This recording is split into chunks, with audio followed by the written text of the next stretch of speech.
So, people who are not watching my videos or just scrolling without in depth analysis, what should I do for you all? You want me to do so much work that I first become a famous celebrity, an actor, a female actress, probably change my gender and become sizzling hot, and then you would listen to me, or become your best friend, or your favorite cousin, or your favorite sibling, or your mother, or your father, or any of your mentors. Tell me what I should do to get all your attention. Consider me that. Just close your eyes and imagine, or bring a picture of a hot celebrity in front of you. But watch my videos, as I am posting all this for you and only your benefit. Don't worry about my profit. I'm already getting my share of 8.1 billion Kuwaiti dinars for one video I make, as this is the population of Earth and these videos are for everyone. And if my videos could reach the aliens as well, so consider more money. So let's continue. Arjuna will not say such a simple thing and is collecting all the reasons for quitting. Arjuna's reasons should be listened carefully for understanding ourselves. Our mind also does this, so it is useful to understand. So there was a question, whatever reason Arjuna's mind gave, it is that due to the decay of family religion, mixed people are born from contaminated women. Those people who do not perform Pinda and Tarpan, means dead body, dead person's rituals, their ancestors go to hell. So, do the ancestors die of hunger if they do not give Pinddan, means dead body rituals? Is this just an illusion in Arjuna's mind? No, because of Arjuna, everything is extremely superficial, extremely useless. No ancestors live tied to your body. And if your Pinddan tradition of death ceremony spoils the further journey of some departed ancestors, then Pinddan is very dangerous thing. Souls set out on their journey from within themselves.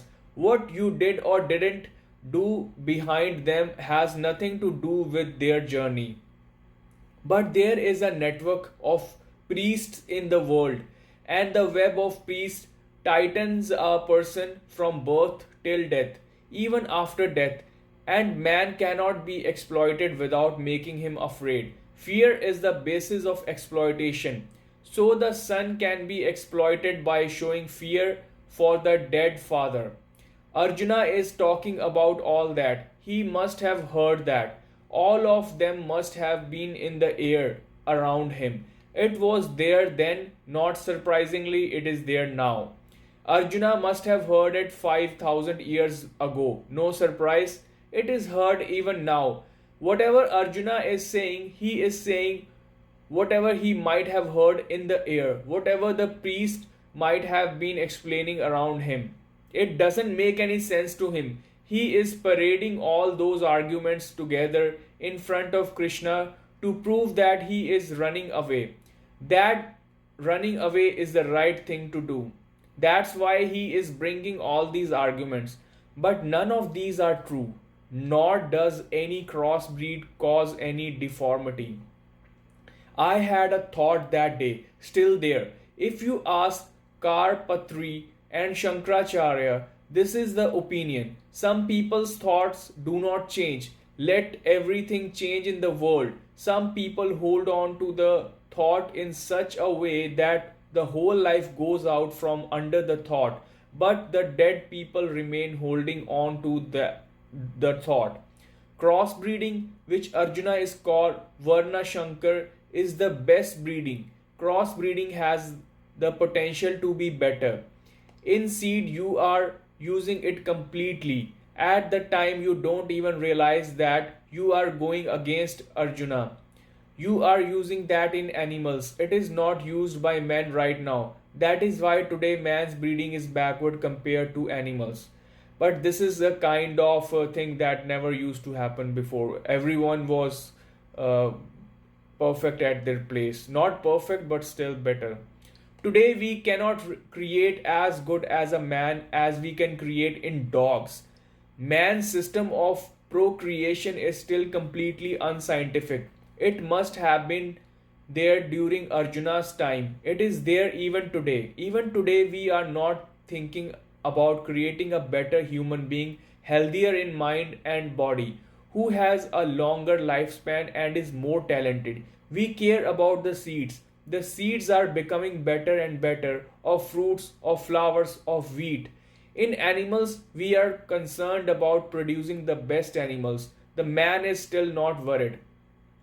But in ancient times, there was a belief that if there was a mating with someone from another caste, then the child born would be a mixed race. The truth is that all the talented castes in the world are mixed, and the pure castes have lagged behind. The men living in the jungles of Africa are absolutely pure. The tribals of India are absolutely pure. All the developing cultures and civilizations, all of them are hybrids. In fact, just as two rivers together become more prosperous, similarly, two different streams of life also become more prosperous when they meet. If Arjuna is right, then the sister and brother should get married. Pure children will be born from them. But from the marriage of sister and brother, a pure child is not born. Only a sick child is born. We have sisters and brothers. Those who are intelligent also save the cousin's sister. Those who are more intelligent than them will never marry with their own caste. Those who are more intelligent than them will also save their country. And not today but tomorrow, if we find any humans on any planet or satellite, then those who are very intelligent will worry about interplanetary crossbreeding. But this is just a way of your mental and mind level. Actually, it's not about the body. So it's basically the soul should have a kind of connection. But Arjuna is just getting the parade done. He is just saying that he has heard this and that. Such loss will happen, so let me run away. Neither is he interested in crossbreeding, nor is he knowledgeable. His knowledge and skills are not enough for all this. Yes, these are his hard thoughts. These things were in the air all around and are there even today. If these things were there at that time, it seems absolutely natural because the biology of human progeny was a separate department. Today, it is very common and known to everyone. But even today, with such advanced genetics, our brain is not developed enough to tolerate it or think about it. Because marrying within your own caste is like marrying your sister who is very distant. There is a little distance. There will be a gap of 10-5 generations. Marrying within his own caste, he is the child of the same father after 10-5 generations. There will be 100 generations behind if we go too far. But in one caste, all are sisters and brothers. If you go further back, even in a big caste, everyone is a brother and sister. And in the very back, there is just one God. So, what difference does it make? Basically, you are all alone. Anyone else you see around you is either your past or your future. No matter how far you go, how many different seeds are combined, how many different prosperity, how many different rituals, how many thousands of years of history experienced by different castes, all the thousands of years of history gets gathered in the genetic molecule and becomes available to that person. The farther apart these two streams come, the greater are the chances of a unique person being born. So there was a lot of abuse against Varna Sankar crossbreeding in the time of Arjuna. Even in India, there was still abuse in Kashi around 1974. But back at that time, the wise people of the whole world have agreed that the more distant the race is, the more hybridity there is, the better a person can given birth to. But Arjuna has nothing to do with this. So,